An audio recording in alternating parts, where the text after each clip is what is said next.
Olá, aqui é o Samuel e este é o canal Teriquerica.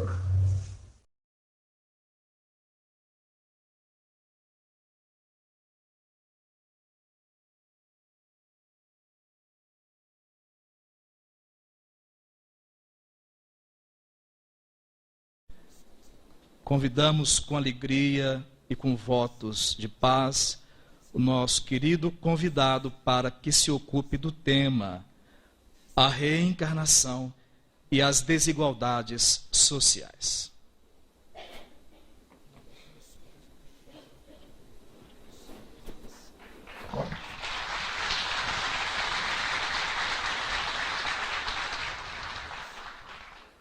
Queridas amigas, queridos amigos, que a paz de Jesus, nosso Mestre e nosso Senhor, possa nos envolver também na noite de hoje, como tem acontecido ao longo de toda a nossa vida.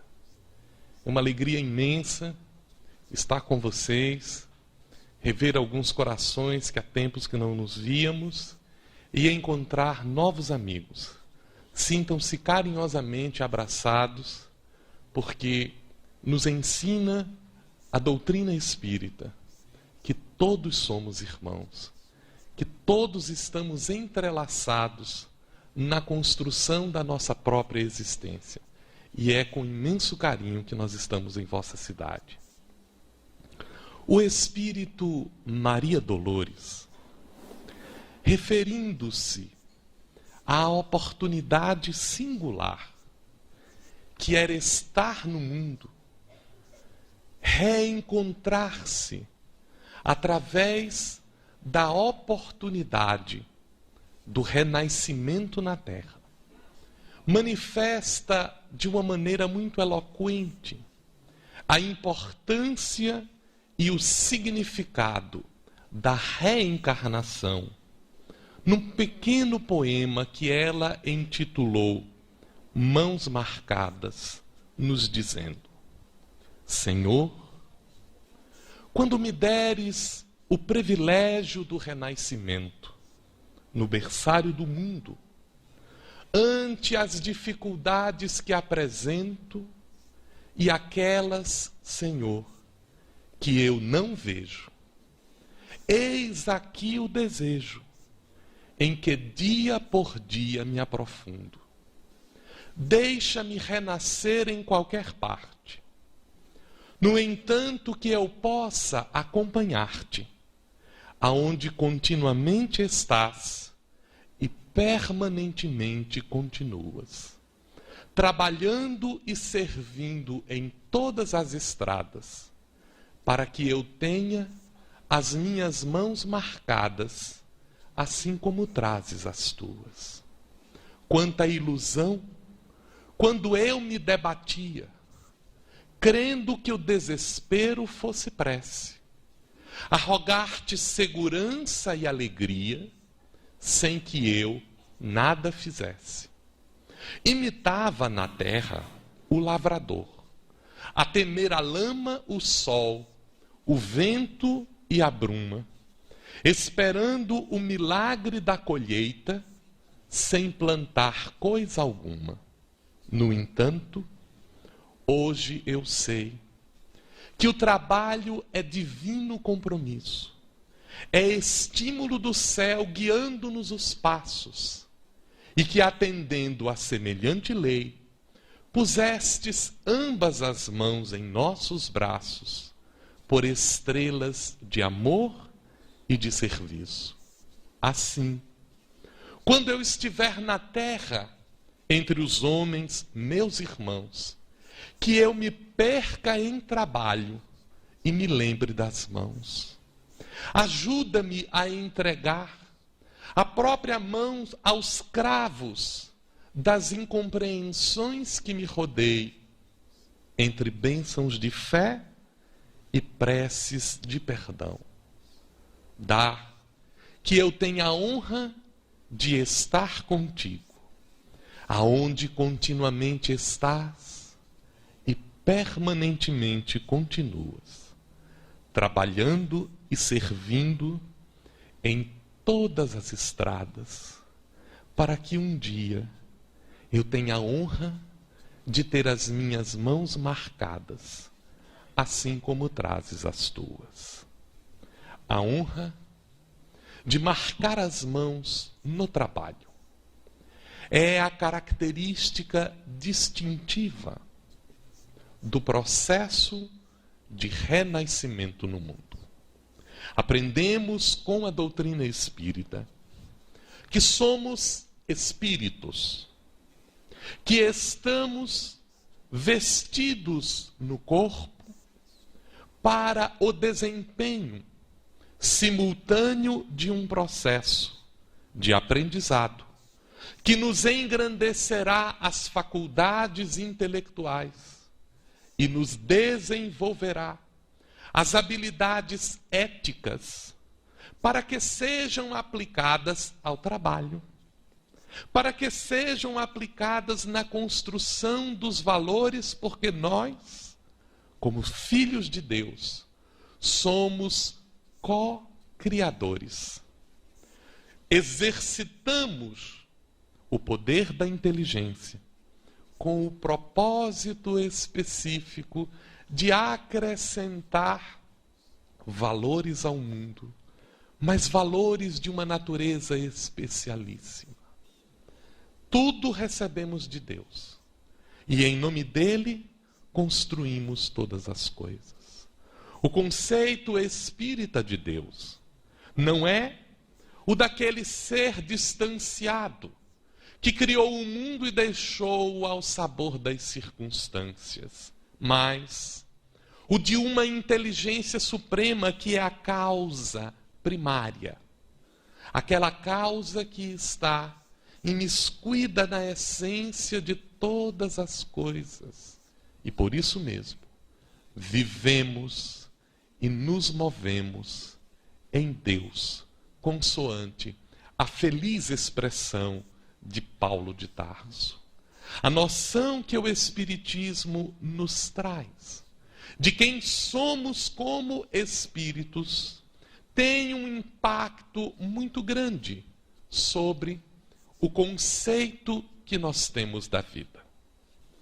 Seguia o ano de 1848, quando no dia 31 de março, a Europa contemplava a publicação do famoso Manifesto do Partido Comunista. Na Inglaterra, Karl Marx e Friedrich Engels, revolvendo as estruturas de uma sociologia carcomida com ideais que transformavam a filosofia em um instrumento de opressão dos indivíduos, lançavam uma obra singular que abriria a atenção, primeiramente do velho mundo e depois do novo mundo, em torno da necessidade de se repensarem as relações sociais e de trabalho entre os homens. O libelo, de natureza filosófica, social e econômica, pretendia chamar a atenção, dizendo em suas primeiras páginas: um espectro ronda a Europa. O espectro do comunismo, uma doutrina social que pretende transformar em valores comuns a produção das riquezas estabelecidas pelo homem, na tentativa de solucionar o problema das desigualdades sociais. É muito curioso que a doutrina que se estabelecia naquele 31 de março de 1848 tinha como princípio fundamental uma noção materialista do mundo, construída a partir da chamada Revolução da Ciência em que o ideal humano, sentindo-se amadurecido para investigar a natureza e descobrir-lhe os padrões fundamentais, encontrou na proposta de Sir Francis Bacon, um grande filósofo naturalista inglês, o eco de um ideal de construção, de uma ideia que tentasse não apenas compreender a natureza, mas submetê-la. Não apenas entender as leis que regem o universo, mas utilizá-las na forma de tecnologia para, no sentido de transformar padrões naturais em valores da existência, sermos como seres humanos, capazes de qualquer coisa. A ciência estabelecia-se desta forma, como um projeto de poder humano, como um projeto de transformação do homem para não apenas dominar a natureza, mas fazer uso dela para o bem-estar comum.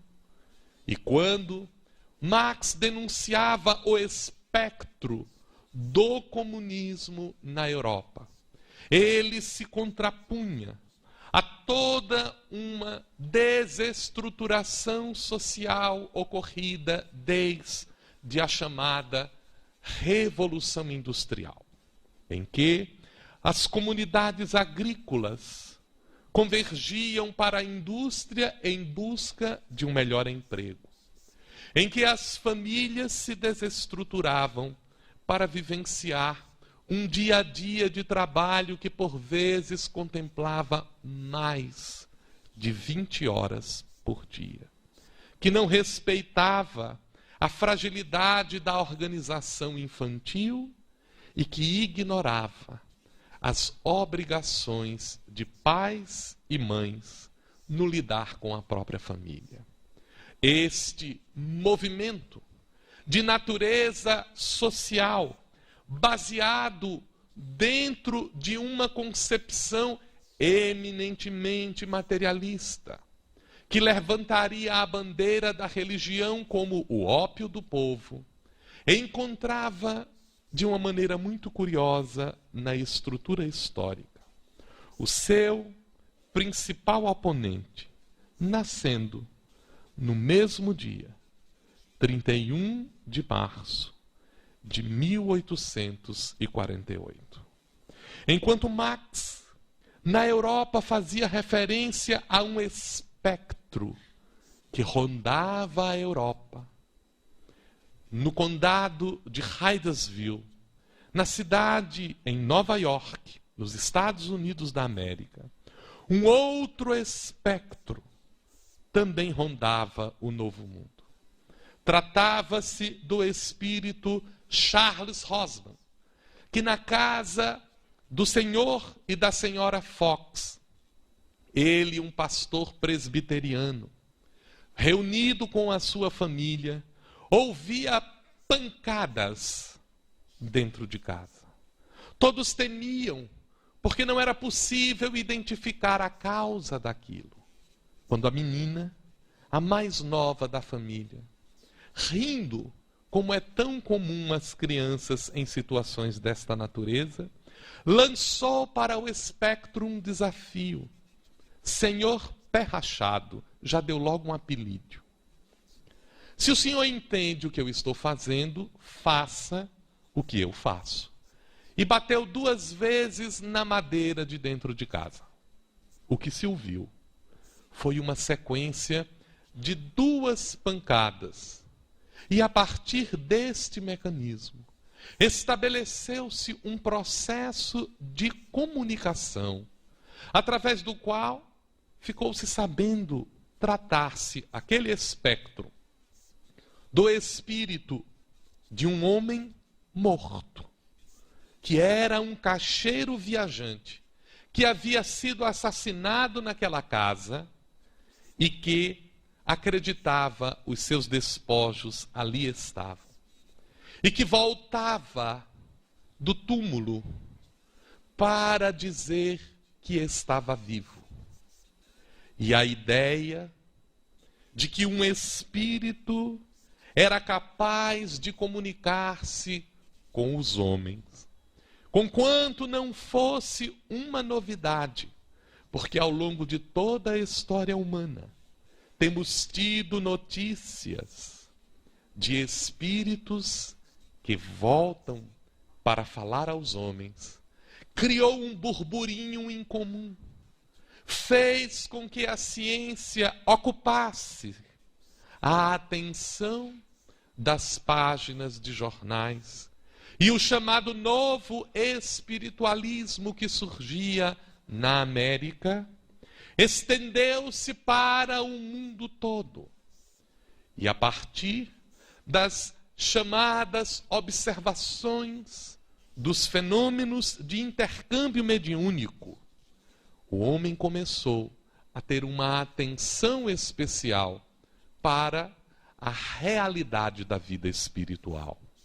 Mas o principal impacto acontecido com a observação destes fenômenos foi menos no contexto da ciência, embora devamos afirmar que a ciência do século XX basicamente tem início a partir de investigações relacionadas ao espiritismo. Justificamos afirmando que quando Sir William Crookes, um famoso físico, iniciou uma investigação sobre a veracidade do fenômeno das manifestações espíritas, consignado pela Academia Royal Inglesa de Ciência.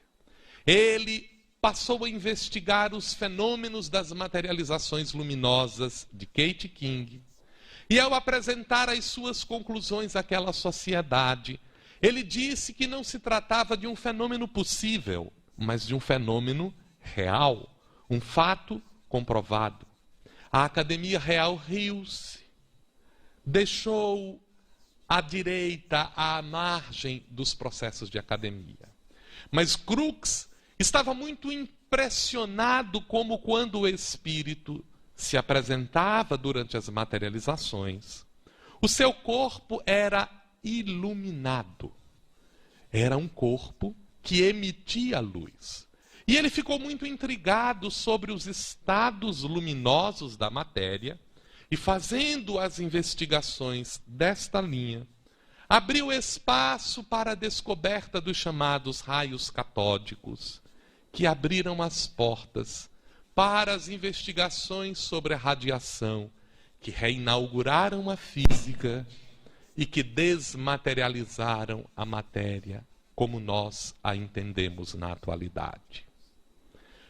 O pensamento dos espíritos expressou-se na forma de uma conceituação filosófica. O Livro dos Espíritos, uma obra resultante do esforço singular de um professor francês, o professor Hippolyte Léon Denis Arrivai, mais conhecido como Allan Kardec, porque resolveu ocultar-se no pseudônimo, porque sabia que o livro não era de sua autoria, por isso não poderia levar a sua própria fama à obra cujos autores eram os espíritos. Assinou como Allan Kardec, e depois o termo ficou mais importante do que o próprio nome de Rivail. Ele apresentou uma obra de natureza filosófica, uma obra que impressionava na construção dos elementos que tinha. Dividiu a obra como um projeto de filosofia em 4 partes. A primeira, na qual ele apresenta uma ontologia, uma teoria dos seres. E nesta obra, tratando na parte primeira das causas primárias, ele identifica as coisas que existem no universo. Deus, o Espírito, o princípio inteligente. A matéria, o princípio material. E o fluido cósmico universal, uma espécie intermediária de entidade que permite a interação entre o espírito e a matéria, consignando os fundamentos disso as leis naturais. A partir da investigação do princípio inteligente, Allan Kardec abriu a segunda parte daquela obra, investigando sobre a natureza dos espíritos, numa parte intitulada Da Vida Espírita, que corresponde tecnicamente, nos contextos da filosofia, ao desenvolvimento de uma epistemologia, de uma teoria sobre o conhecimento. E é nesta parte que nós vamos identificar Allan Kardec recebendo dos espíritos a noção de que o princípio inteligente aprende em diferentes circunstâncias da vida. A sua natureza é uma natureza inteligente. E o propósito da sua existência é o aprendizado das leis divinas que se dá em múltiplas circunstâncias. Todos os aspectos explorados em O Livro dos Espíritos pretendem compreender como se dá o processo de aprendizado do espírito, na reencarnação, na volta do espírito ao mundo espiritual, na volta dele ao mundo corporal, no processo da desencarnação, nas relações entre os espíritos, nas afeições que se voltam aos espíritos, e ele estende as investigações para, de uma maneira muito curiosa, a questão 166 da segunda parte. Interrogar aos espíritos como seria possível que o processo de aprendizado espiritual que se dá quando o espírito em contato com a carne experimenta as suas sensações, vivencia as suas circunstâncias.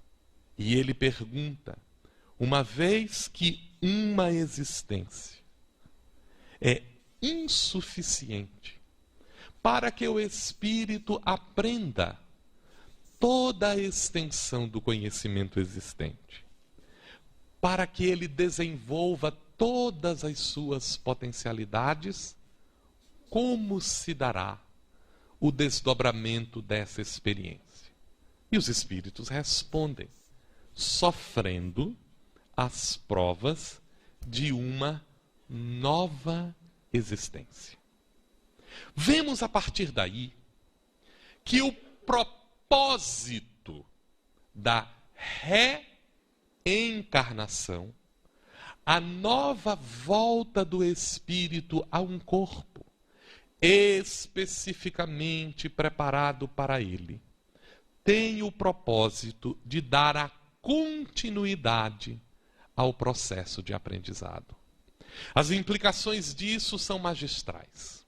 No âmbito biológico, somos filhos de nossos pais, especificamente no que diz respeito à herança física, porque intelectualmente somos filhos da existência. Retornamos ao corpo através dos nossos pais, mas nas palavras poéticas de Khalil Gibran, vossos filhos não são vossos filhos. Vêm através de vós, mas não são vossos. Vós sois como um arco que Deus se utiliza para lançá-los na direção da existência.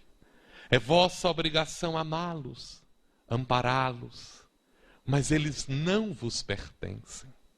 Somos todos da mesma natureza. Somos espíritos em processo de evolução. E a partir desta noção, Allan Kardec continua. A partir de uma ontologia, desenvolve uma epistemologia. E a partir dessas duas bases, desenvolve uma ética especialíssima. Uma ética baseada em um conjunto de leis que rege o universo, as leis naturais. A terceira parte de O Livro dos Espíritos é uma investigação filosófica sobre as consequências destas leis naturais, sobre a ótica de vivência do espírito em seu processo de aprendizado.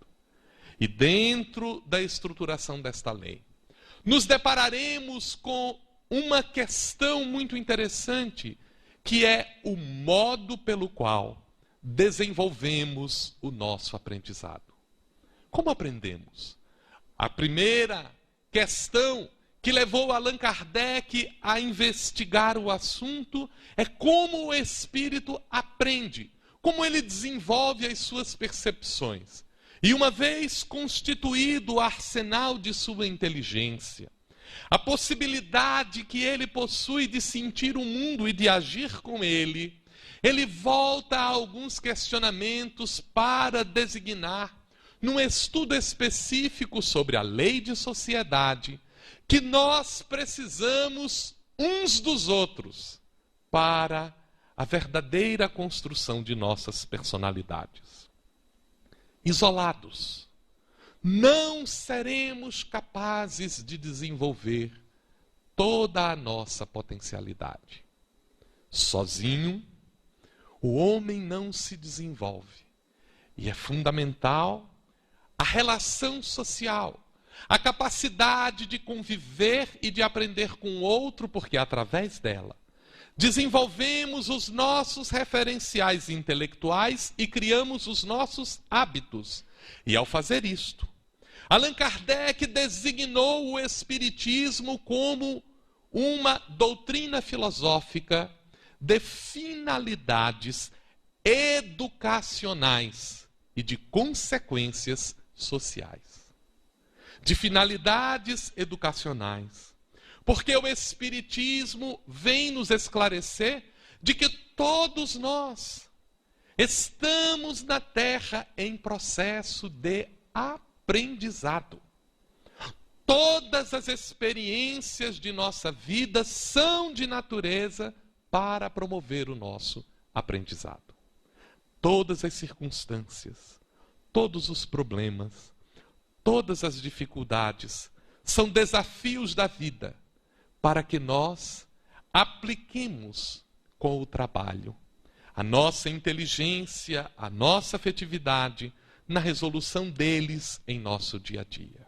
E por isto mesmo, os problemas estabelecidos no nosso dia a dia merecem a nossa atenção intelectual, merecem a nossa comoção afetiva, merecem o nosso empenho na atitude. Durante o início do século XX, um sociólogo alemão, Oswald Spengler, analisando as dificuldades do mundo ocidental, com seus valores carcomidos antes da Primeira Guerra Mundial, em que havia uma abundância de riqueza, mas um choque imenso de interesses, escreveu uma obra notável chamada A Decadência do Ocidente, na qual, no último capítulo, ele descreve a necessidade de uma postura humana em comum, dizendo: os problemas que cria a realidade histórica se resolvem ou pelo indivíduo ou contra ele. Mas está nas nossas mãos se nós seremos os agentes ou as vítimas da mudança. O problema das diferenças sociais não é um problema novo.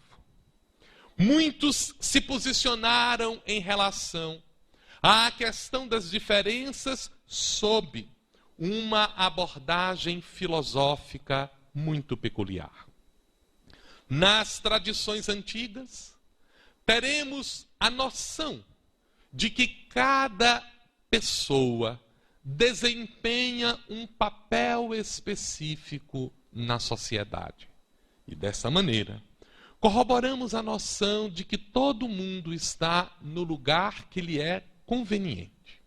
Esta noção no passado fundamentou a ideia de que os reis eram reis graças à vontade divina. E que por isso mesmo, se eles eram reis porque Deus o quis, nós deveríamos respeitar a vontade de Deus. O que significava que um homem nascido em pobres condições, em dificuldades atrozes na estrutura do seu trabalho, também o havia feito graças à vontade divina. E que por isso mesmo deveria permanecer naquela estruturação. Confundíamos a noção de paciência, resignação, com a ideia de acomodação. Por outro lado, não é nova as chamadas intenções sociais de promover mudanças através da estrutura do conflito. O que caracteriza as diferenças sociais está na base de um princípio que nos fez diferentes pelas experiências que temos. Embora sejamos iguais perante a lei divina, que conforme a descrição de Jesus, faz com que o sol brilhe para os justos e para os injustos, e que a chuva caia para os bons e para os maus, porque a lei divina não faz distinções no âmbito do processo de aprendizado. Não somos criaturas iguais. No âmbito biológico, já nascemos com diferenças. Nascemos homens e mulheres no corpo, com conformações físicas peculiares. Nascemos de acordo com esta ou aquela etnia racial, e isso nos caracteriza distinções. Do plano cultural, estamos submetidos a esta ou aquela cultura, e com isso desenvolvemos esquemas de pensamento social que Emile Durkheim estabeleceu como sendo o das chamadas representações sociais. A forma como nós pensamos o mundo é a forma como nós agimos no mundo. Seres linguísticos, que pensamos a realidade na linguagem, desenvolvemos os nossos instrumentos de concepção através da convivência social. Tanto Lev Vygotsky, psicólogo russo, quanto Piaget, no âmbito da comunidade francesa, desenvolviam conceitos de que o homem possui, através do seu desenvolvimento cognitivo, elementos de compreensão da realidade. Em Vygotsky, nós identificaremos uma conceituação peculiar de que a noção social do homem estabelece-se pela linguagem, e como o homem aprende a linguagem na convivência, na linguagem ele aprende não apenas os conceitos, mas igualmente os valores. Esta é a herança, a qual os espíritos se referiam quando mencionavam a necessidade da convivência social, do trabalho, do processo de convivência, porque é através deste contato que nós renovamos o entendimento das coisas. Mas se nós temos fundamentos de distinções sociais no âmbito biológico, através das distinções de gênero e de raça, se nós temos diferenças sociais por causa das fundamentações culturais, porque nascemos sobre esta ou sobre aquela cultura, não podemos ignorar as distinções sociais ocasionadas a partir das nossas relações com o poder e com a riqueza. E neste sentido, a proposta intelectual da ciência se estabeleceu como uma proposta de poder humano para fazer distinções sociais entre aqueles que sabem e aqueles que não sabem, Porque aqueles que sabem têm o poder de interferir na natureza. É a aristocracia dos intelectuais. E aqueles que não sabem estão submetidos à perspectiva dos que dominaram o conhecimento. Uma sociedade cujo processo aristocrático, o domínio dos mais fortes, se estabeleceu desde muito tempo. Ainda encontra vigência na atualidade, mas o fundamento que está por trás dela não é o conhecimento. Não é, de maneira nenhuma, a força física. Não é mesmo a punção da riqueza. O que está no fundamento das diferenças sociais é o egoísmo e o orgulho. Estes são os instrumentos fundamentais das distinções. E não nos enganemos. Não é de hoje que nós temos a ansiedade de pensar de maneira diferente com isso. Desde a época de Jesus, nós vamos encontrar movimentos curiosos. Os chamados sicários eram assim denominados porque andavam sempre com uma lâmina. Eram os responsáveis por um movimento social específico na antiguidade, que pretendia separar Israel de Roma por causa do domínio. Roma, que havia herdado o conhecimento da Grécia, dominara os povos, impunha os valores da lei romana para submeter os povos de acordo com as suas culturas. E isso criava dificuldades, criava necessidades de visões.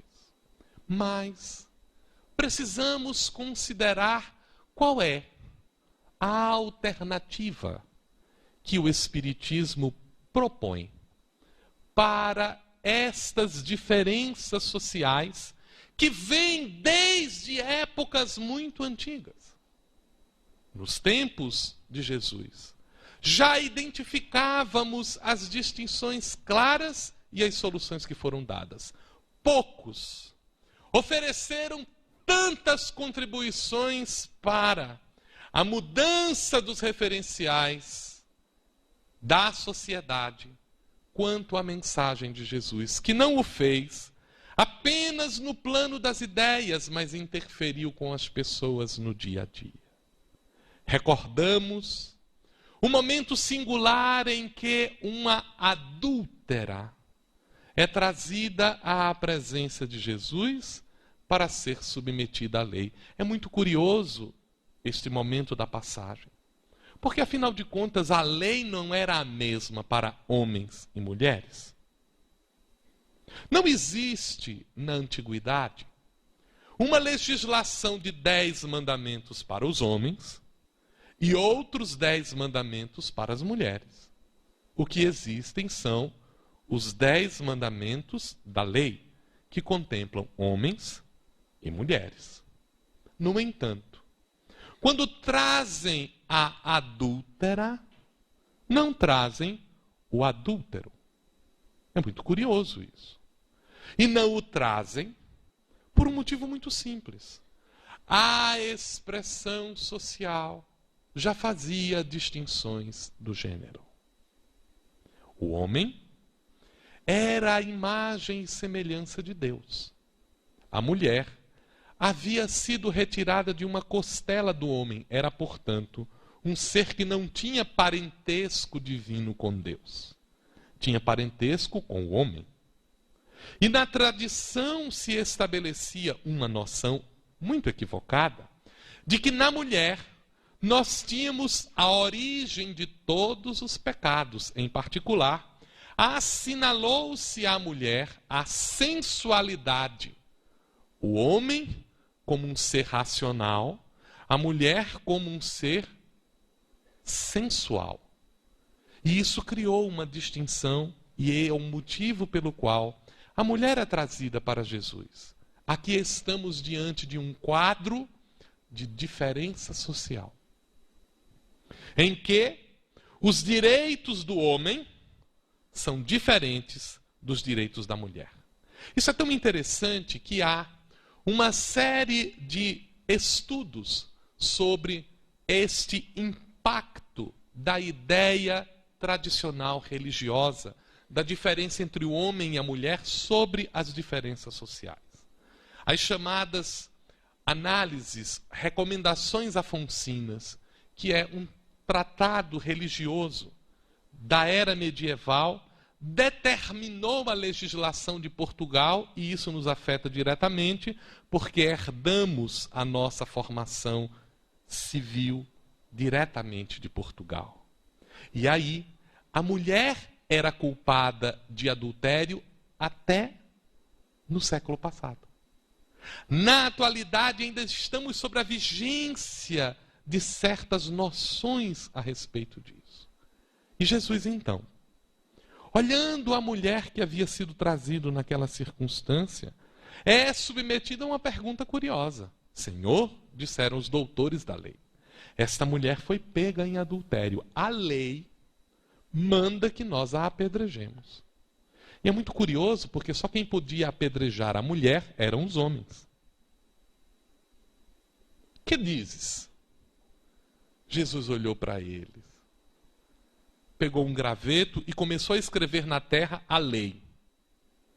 Olhou para cada um e disse assim: aquele que não tiver cometido um pecado, atire a primeira pedra.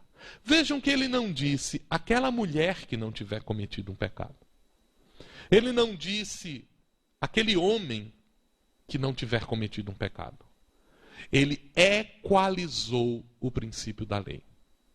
E estabeleceu um conceito de que a lei não é diferente para homens ou mulheres. Séculos depois da noção crística, nós ainda temos dificuldades em compreender a igualdade de direitos entre homens e mulheres, porque vivemos sob a égide do egoísmo.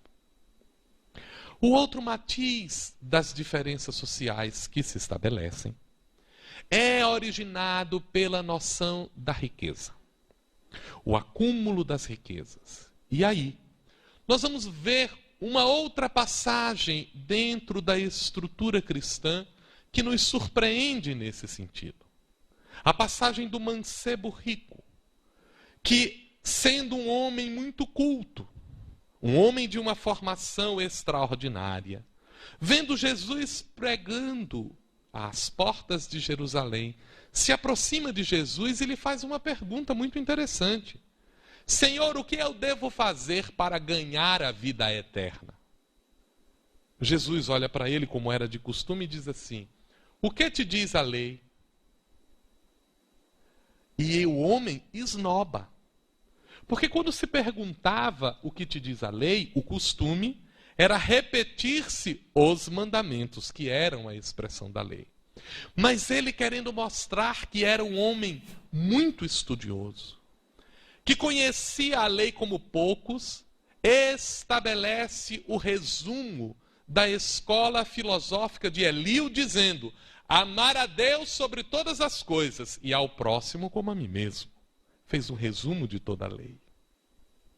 Jesus sorriu, olhou para ele e disse: faze isto, já que você sabe o que fazer, faça e você viverá. Mas o homem, querendo parecer que era justo, esnobou. Senhor, eu faço isso desde a minha mais tenra infância. O que me falta? Jesus olhou para ele. Ele não perguntou o que faltava? Jesus disse: falta o despreendimento. Volta à tua casa, vende tudo o que tens, distribui aos pobres, depois vem comigo e segue-me. Todo mundo ficou assim atônito com aquilo. O homem, que era um homem muito rico, deu as costas e disse: já volto, Senhor, e até hoje. Os discípulos ficaram muito impressionados com aquilo.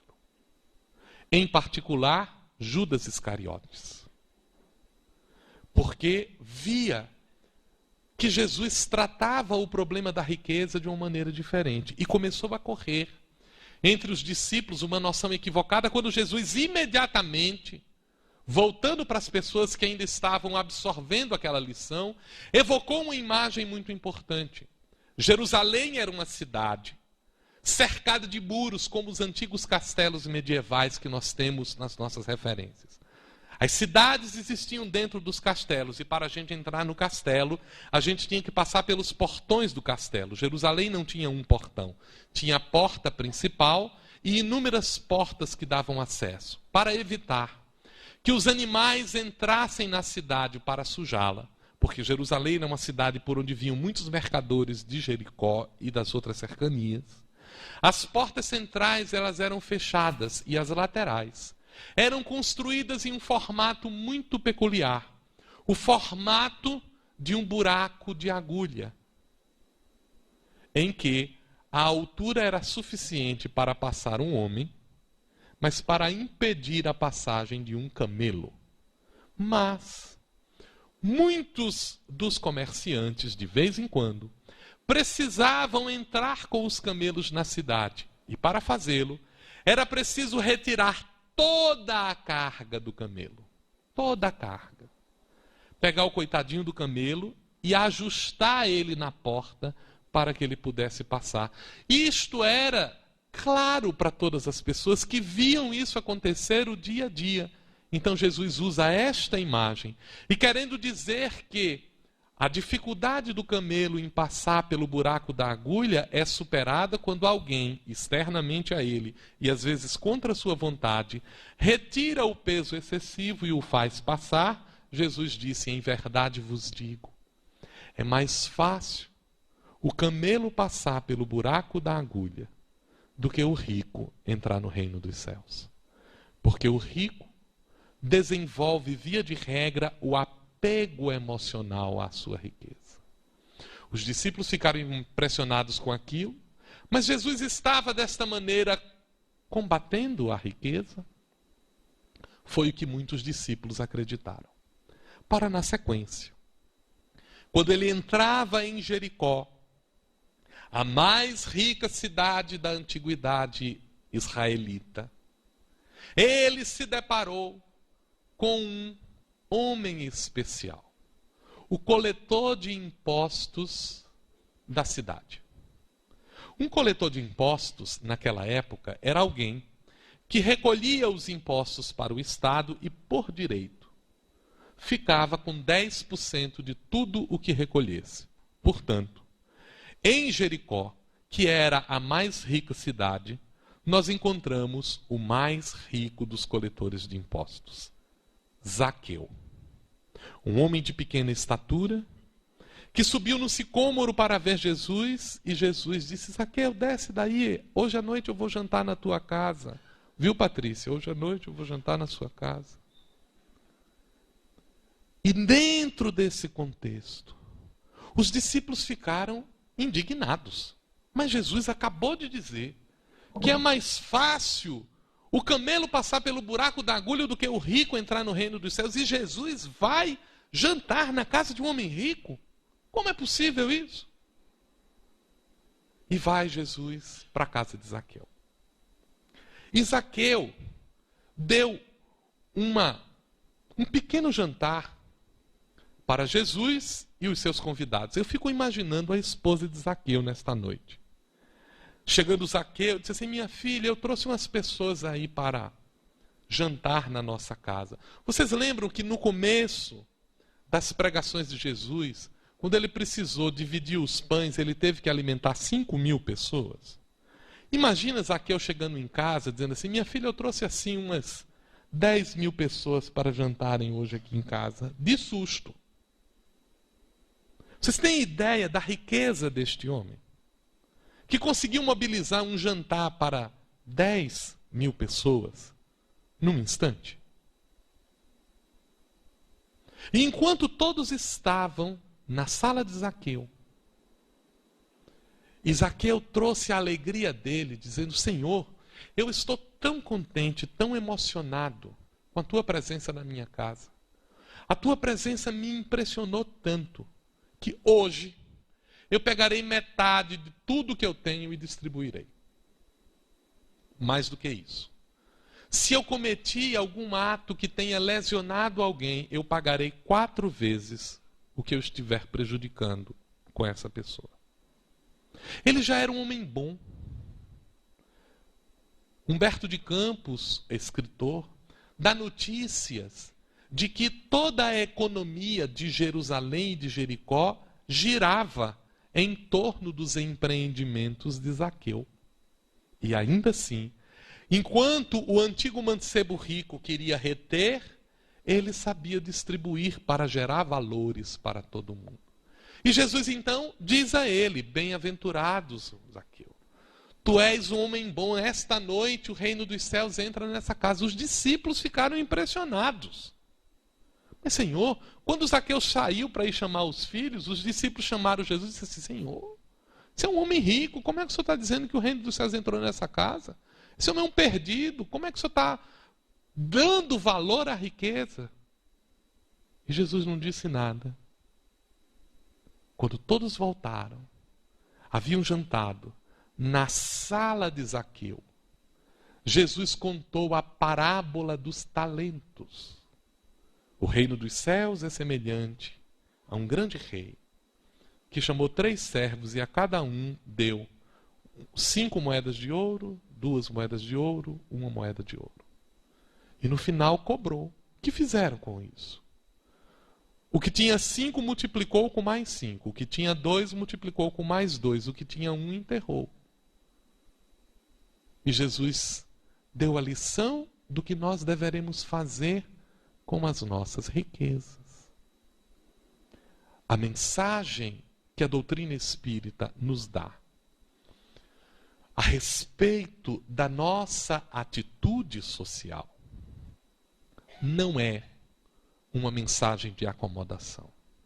Se é verdade que o reino de Deus não é deste mundo, isto não significa que não estejamos empenhados em construir um reino de equilíbrio e de justiça já de agora. A posição da doutrina espírita em torno da questão das diferenças sociais é muito clara. Todos somos espíritos em um processo de aprendizado, em diferentes circunstâncias, movidos por diferentes habilidades e naturalmente sujeitos à construção de valores distintos. Mas isso não nos autoriza a tratar o outro como sendo menor.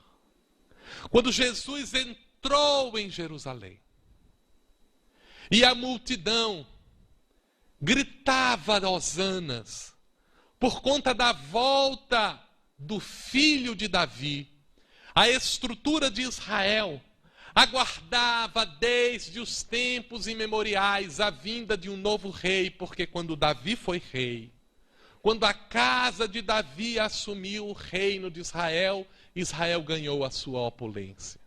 Salomão, filho de Davi, levou Israel a uma construção extraordinária e depois dele, todos os outros reis colocaram Israel em declínio.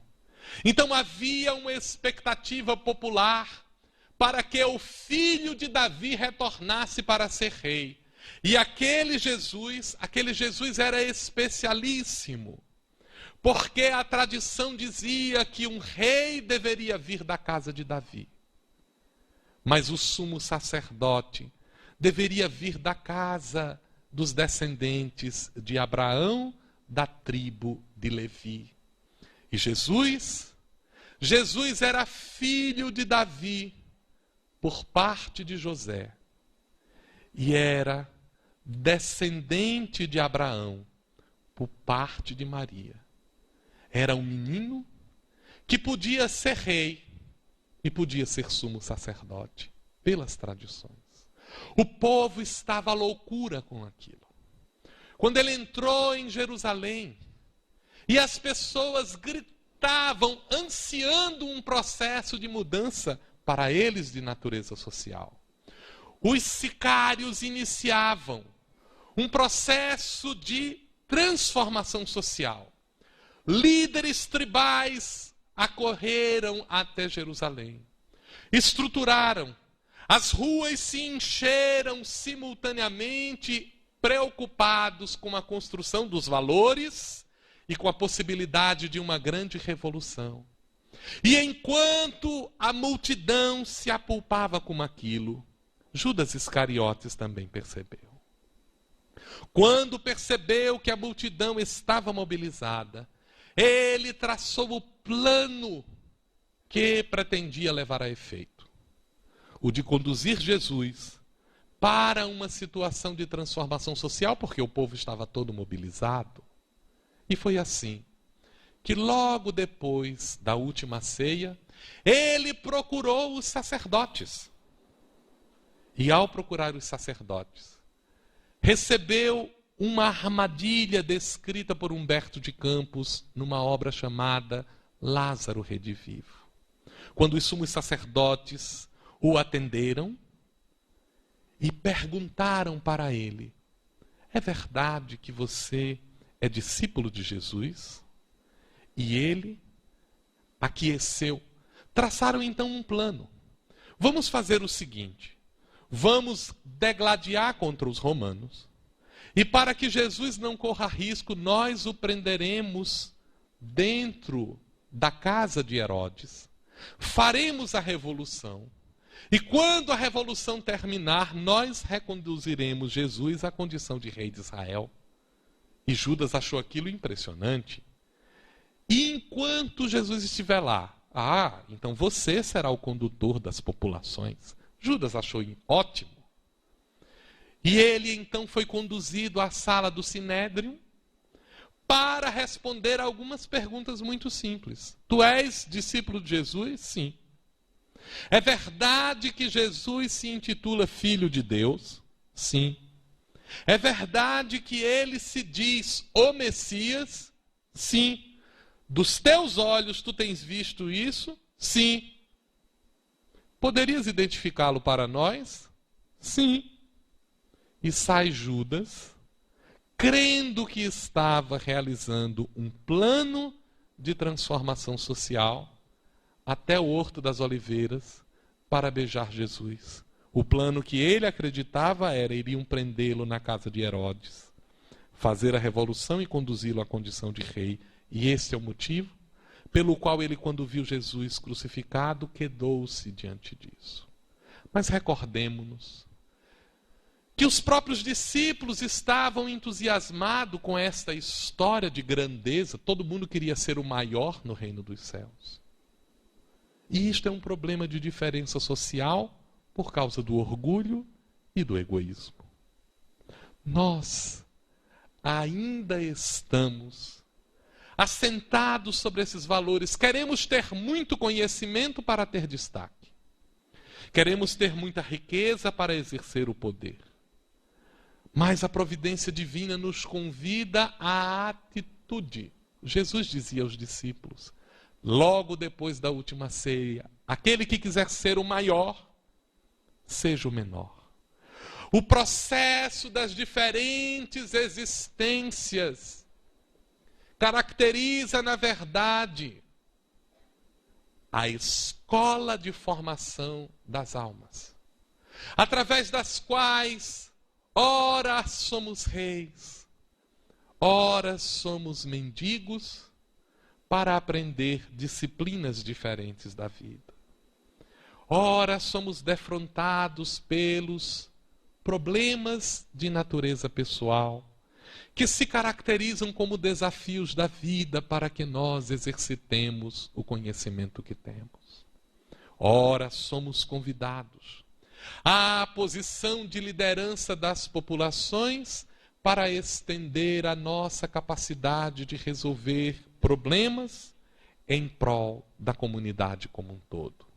Mas, fundamentalmente, somos espíritos em processo de aprendizado, que diante da existência devem ter a obrigação de refletir sobre o empenho que nós estamos fazendo em relação à solução dos problemas que nos afligem.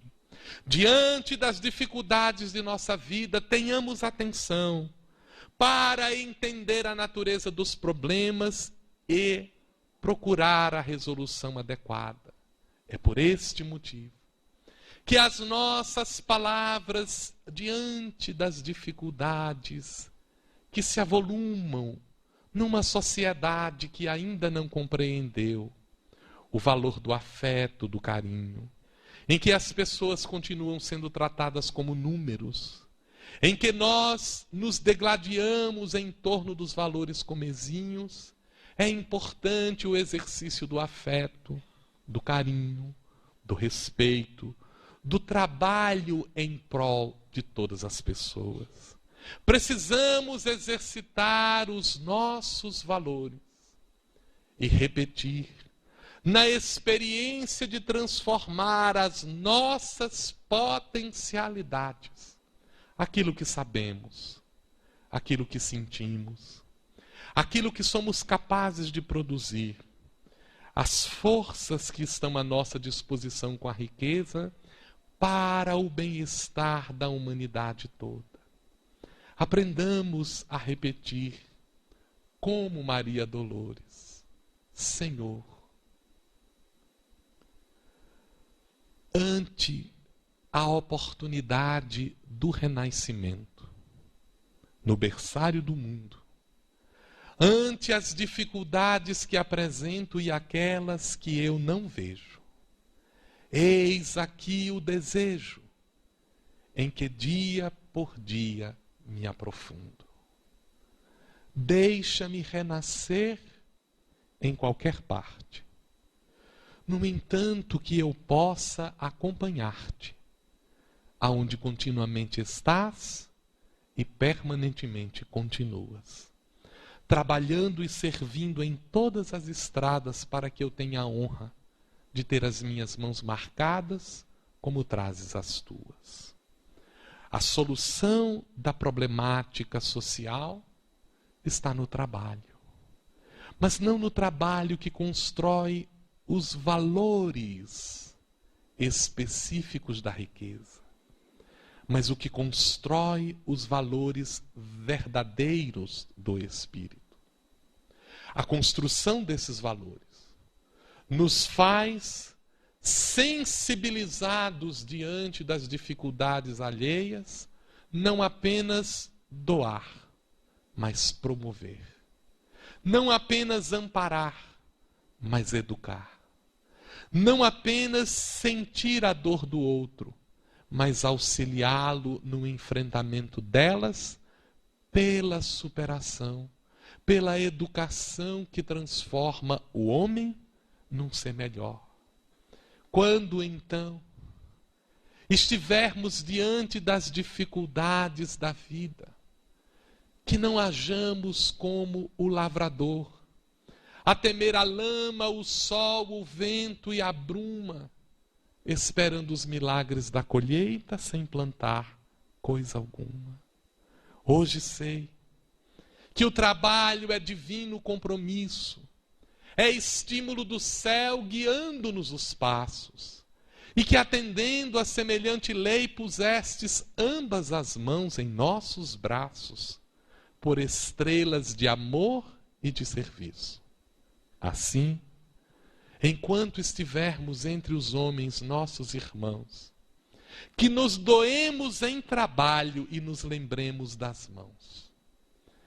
Tenhamos a coragem de entregar a próprias mãos aos cravos da incompreensão que nos rodeia entre bênçãos de fé e preces de perdão.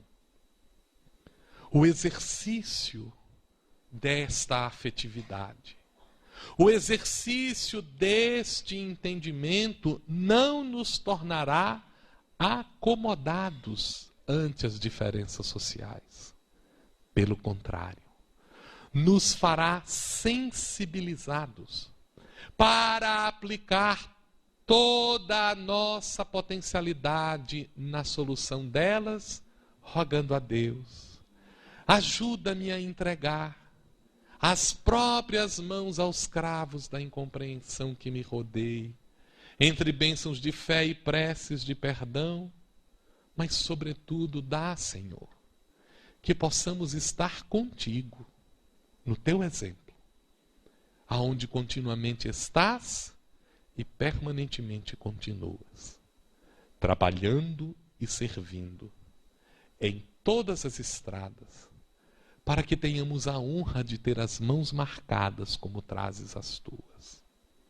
Espíritas, este é o nosso compromisso. A bandeira da caridade não é apenas uma bandeira de amparo aos miseráveis, na doação de coisas. A bandeira da caridade é uma bandeira de transformação pessoal, de educação coletiva, de doação de valores, de estabelecimento de conceitos.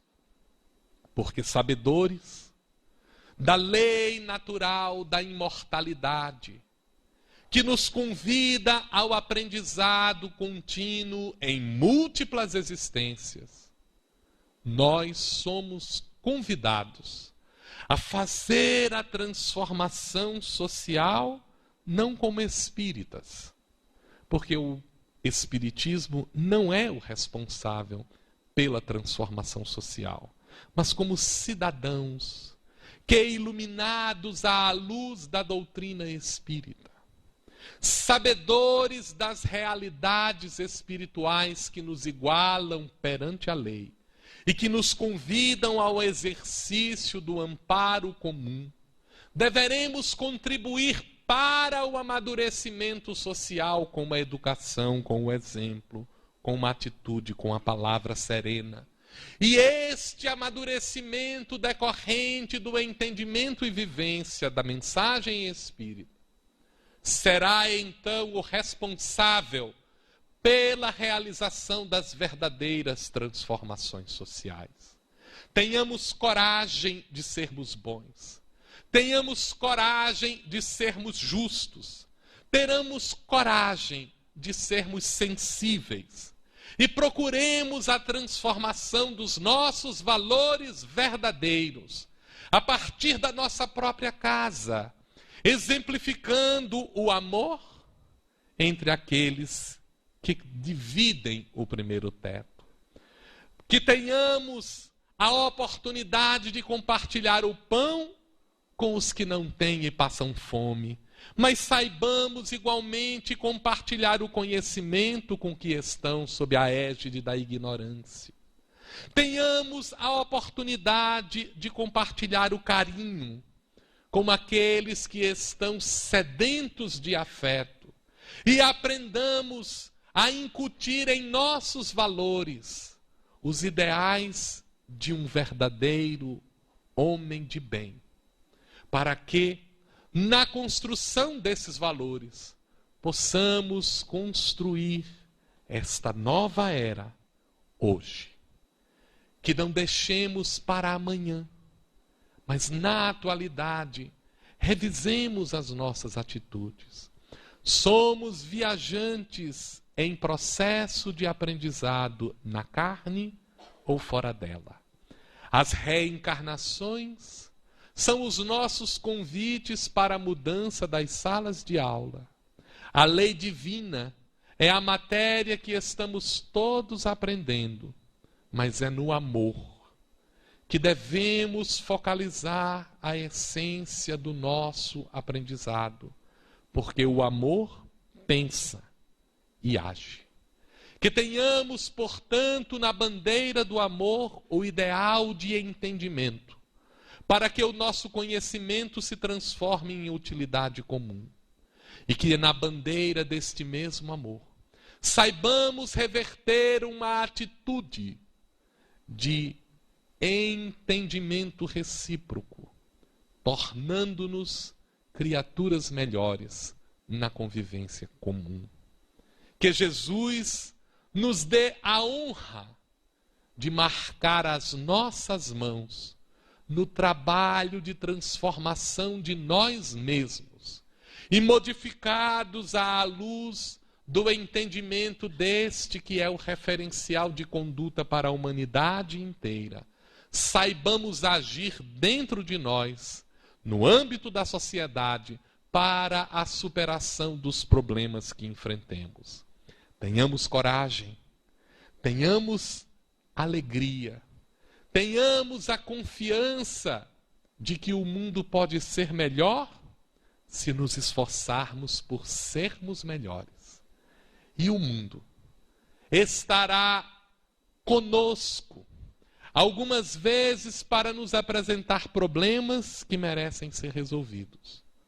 Em outras instituições, para nos oferecer lições que merecem ser pensadas e aprendidas. A doutrina espírita é o nosso sustento, é o entendimento através do qual a nossa mente se ilumina para que o nosso coração se aqueça, para que as nossas mãos possam agir no dia a dia. O segredo das transformações sociais verdadeiras não está na nossa palavra, está nas nossas mãos. Está na atitude que somos capazes de tomar pelo bem comum, pela equalização da verdadeira justiça que está assentada sobre as leis divinas. Que Jesus nos ofereça a honra de seguir com Ele e que o coração de todos vocês esteja conosco para que juntos possamos seguir adiante. Que Jesus nos ampare. Muito obrigado.